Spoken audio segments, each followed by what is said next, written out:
बताने वाला हूं। भारत के लिए नीति आयोग वो पॉलिसी थिंक टैंक है जो भारत की जरूरतों और मौकों के हिसाब से योजनाएं बनाता है।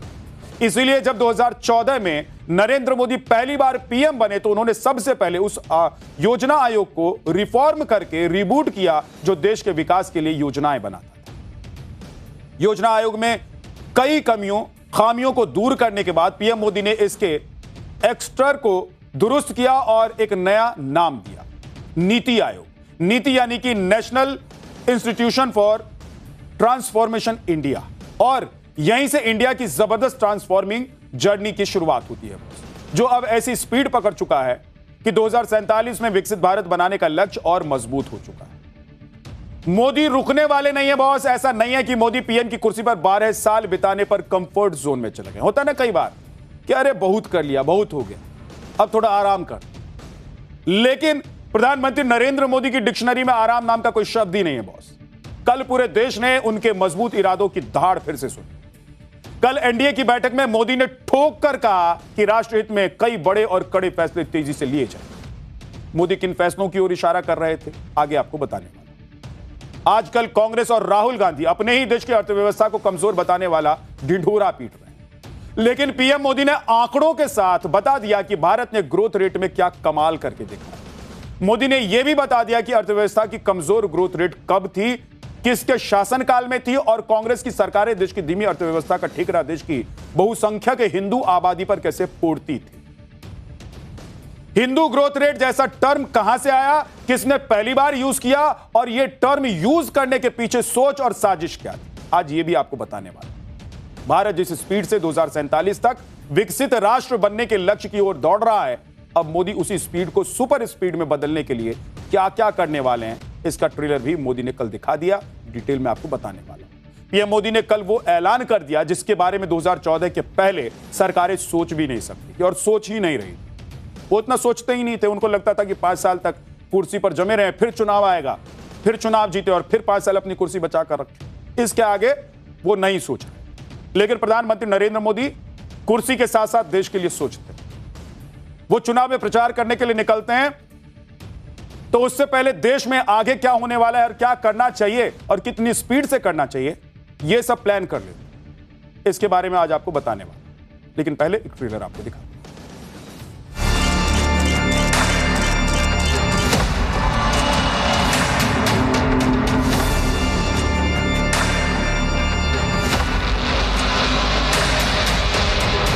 देश हित के बड़े फैसलों का ये सिलसिला और भी तेज होगा,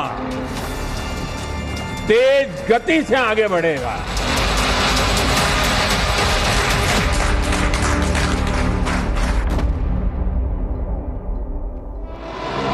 हमारा फोकस क्लियर था, विकास की दौड़ में कोई पीछे न छूटे।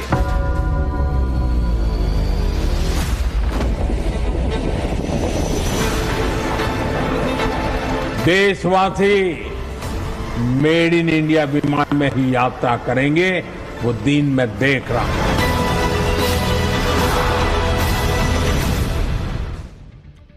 आज पीएम मोदी ने दिल्ली में नीति आयोग की 11वीं गवर्निंग काउंसिल की बैठक ली। इस बैठक के बड़े मायने निकाले जा रहे हैं और माना जा रहा है कि यह बैठक मोदी सरकार 3.0 का रिबूट है, क्योंकि जब पीएम मोदी खुलकर खेलने वाले हैं, अब बड़े और कड़े फैसले लेने वाले हैं और देश के ग्रोथ रेट के इंजन का गियर चेंज करने वाले हैं, यह तैयारी चल रही है। इस बात का अंदाजा आज पीएम मोदी के उस संदेश से भी लगा जो उन्होंने आज नीति आयोग की बैठक में दिया है। आज सभी राज्यों के मुख्यमंत्रियों से पीएम मोदी ने कहा कि भारत आत्मविश्वास और दृढ़ संकल्प से अपनी विकास यात्रा पर आगे बढ़ रहा है। पीएम ने कहा कि विकसित भारत के लक्ष्य को हासिल करने में हमारी सामूहिक जिम्मेदारी भी और ज्यादा बढ़ गई। प्रधानमंत्री नरेंद्र मोदी ने यह भी कहा कि राज्यों के बीच सहयोग, संवाद और अनुभवों का आदान प्रदान विकास का आधार होना चाहिए और नीति आयोग राज्यों के लिए एक ऐसे मंच की भूमिका निभा सकता है जहां वो विकसित भारत के लक्ष्य को हासिल करने के लिए मिलकर काम कर सकें।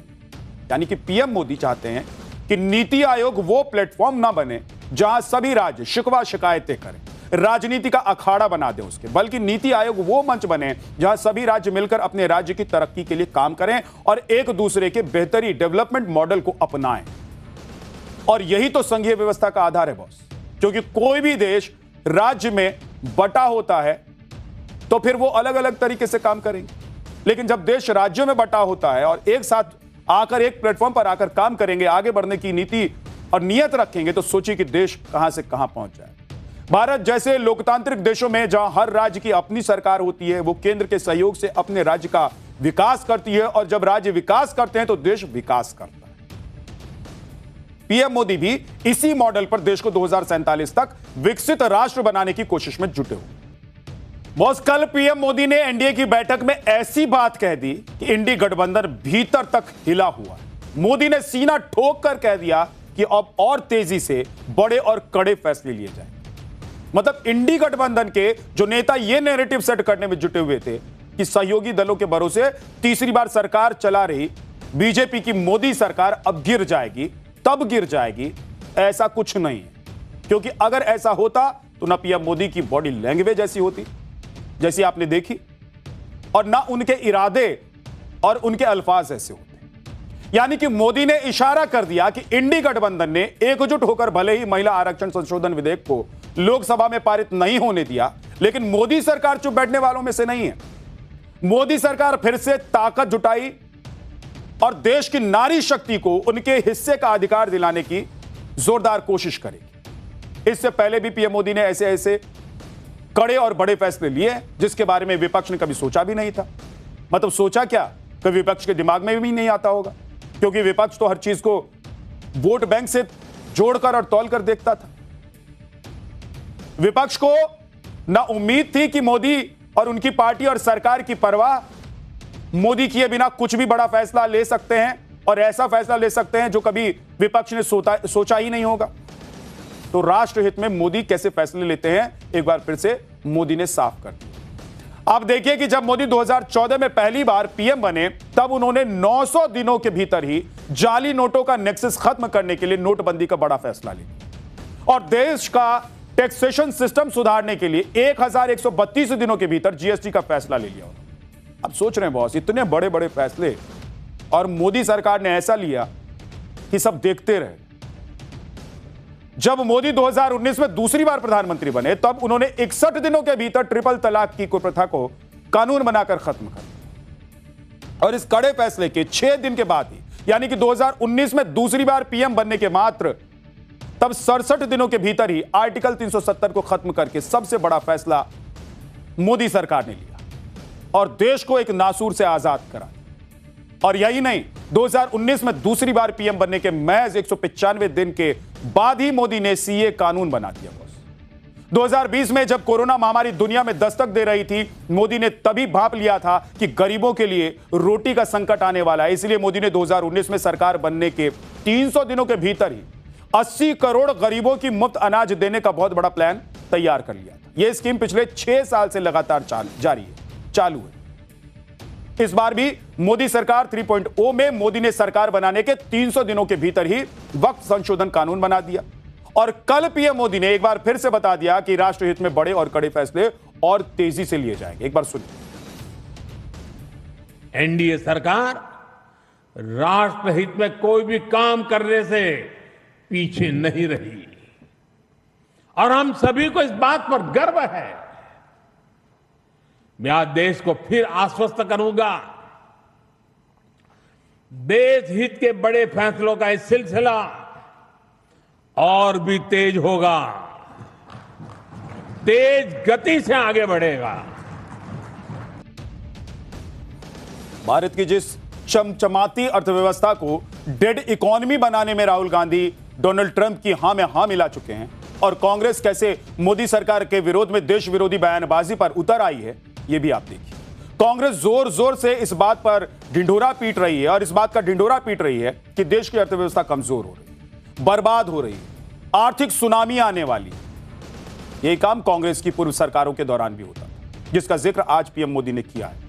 पीएम मोदी ने कल एनडीए की बैठक में हिंदू ग्रोथ रेट टर्म का जिक्र किया और कहा कि कांग्रेस भारत के धीमे विकास के लिए इसे जिम्मेदार ठहराती। हिंदू ग्रोथ रेट शब्द पहली बार कब इस्तेमाल हुआ, आपको बताने वाला हूं। आप देखिए कि सबसे पहले 1978 में अर्थशास्त्री राजकृष्ण ने हिंदू ग्रोथ रेट शब्द का इस्तेमाल किया। Rajkrishna Delhi school of economics में पढ़ाते थे। आजादी के बाद 1950 से 1980 के दशक के बीच जीडीपी ग्रोथ रेट 4% थी और उस दौर में हिंदुओं की प्रजनन दर कम थी। इसी पर राजकृष्ण ने तंज कसते हुए इस शब्द का इस्तेमाल किया था। उन्होंने इसे हिंदुओं की प्रजनन दर से जोड़ दिया था, जो उस वक्त काफी कम थी। उस वक्त उन्होंने कहा था कि देश की आर्थिक हालत भी ऐसी ही बन चुकी। उस वक्त उनके कहने का मतलब यह था कि देश की विकास दर और हिंदुओं की प्रजनन दर एक समान। लेकिन 2023 में इस शब्द का इस्तेमाल पूर्व आरबीआई गवर्नर रघुराम राजन ने फिर से कर दिया। बॉस रघुराम राजन ने 2023 में कहा कि भारत की विकास दर खतरनाक रूप से हिंदू रेट ऑफ ग्रोथ के करीब पहुंच चुकी है। और कल पीएम मोदी ने इस शब्द के लिए कांग्रेस को जमकर धोया। सुनिए उन्होंने कहा। एनडीए के 12 वर्षों की एक बड़ी सफलता यह भी है कि देश कांग्रेस के कुचक्र से आजाद हुआ है। कांग्रेस ने देश को लाचारगी, बेचारगी और हीन भावना के गर्त में गिरा दिया था। देश को यही एहसास कराया जाता था कि भारत में विकास धीरे धीरे ही होता है, भारत में तेज विकास संभव ही नहीं है। और बड़ी ही चतुराई से इस धीमी विकास को एक नाम दिया था, हिंदू ग्रोथ रेट। यानी कार्यशैली कांग्रेस की, दायित्व कांग्रेस का, विफलता कांग्रेस की, लेकिन कलंक देश की बड़ी हिंदू आबादी के नाम लगाया गया। जबकि असल में इस कुसंस्कृति का नाम होना चाहिए था कांग्रेस ग्रोथ रेट। इस कांग्रेस ग्रोथ रेट में ना गवर्नेंस थी, ना नीति, ना नियत और ना ही निर्णय।